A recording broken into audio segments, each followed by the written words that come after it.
వికారాబాద్ జిల్లా పూడూరు మండలం చిలాపూర్ కేశవరెడ్డి రెసిడెన్షియల్ స్కూల్లో విద్యార్థి మృతి చెందడంపై తల్లిదండ్రులు పలు అనుమానాలకు వ్యక్తం చేశారు.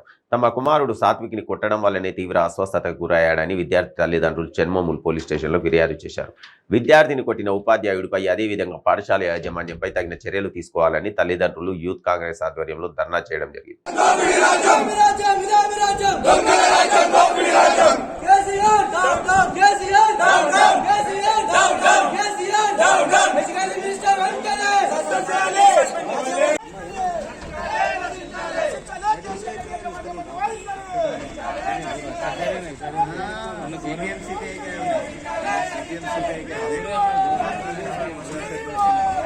స్పందించలేదు కాబట్టి వీరిపైన తగిన చర్యలు తీసుకొని మా అబ్బాయికి అయిన అన్యాయం మరి ఎవ్వరికి జరగకూడదు, ఎవరి పేరెంట్స్ ఈ దుఃఖం కలగకూడదని మేము వేడుకుంటాం. ఆ గాయం ఎట్లా జరిగిందని అనుకుంటున్నారు? ఆ గాయము వీళ్ళందరూ చెప్పడం ఏంటంటే మంచం మీదకి పడ్డదని చెప్తున్నారు, కానీ మంచం చాలా చిన్న హైట్ లో ఉంది. మేము అందరం పోయి చూసాము.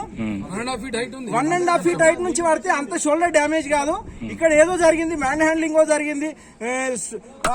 పిల్లగాడి గిట తను నిద్రలో అడిగిన ఫస్ట్ పెయిన్ వచ్చింది, నొప్పులు చెప్పిండు. ఆ తర్వాత టీచర్ చెప్పిండు. టీచర్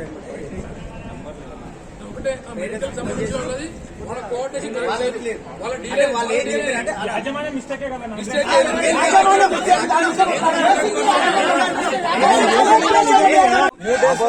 చెప్పిన దాని ప్రకారం డాక్టర్ ఊండ్ సర్టిఫికేట్ ఇంక ఇవ్వలేడు. ఒకవేళ సర్టిఫికేట్ ఇస్తే దాన్ని చెప్పగలుగుతాం ఎగ్జాక్ట్. బట్ 26th నాడు నైట్ జరిగితే 27th నాడు ఇన్ఫార్మ్డ్ అయిపోయింది. ఇది 27th నాడు ఐడెంటిఫై చేసిర్రు. 27th నాడు ఈవినింగ్ ఏమన్నారంటే పిల్లలు చెప్పారు, స్టూడెంట్ చెప్పారు, అందరూ టీచర్స్ ఏం చెప్పారంటే బెడ్ మీదకి వెళ్ళి కింద పడిండ్రు అని చెప్పారు. వాళ్ళు కూడా ఉన్నారు ముంగట, వాళ్ళు కూడా దానికి యాక్సెప్టబుల్ అయ్యారు.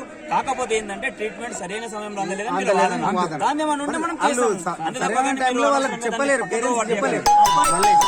మీద నుంచి 26th లాస్ట్ మంత్ బెడ్ నుంచి కింద పడ్డాడు. పడ్డ తర్వాత సబ్సిక్వెంట్ అతనికి స్ప్రే చేసి టాబ్లెట్ ఇవ్వడము, తర్వాత అది ఎక్కువైతే పేరెంట్స్కి ఇన్ఫార్మ్ చేయడము, పేరెంట్స్ తీసుకుపోవడము.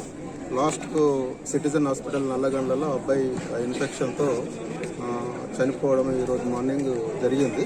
దీని మీద మేము విచారిస్తున్నాము.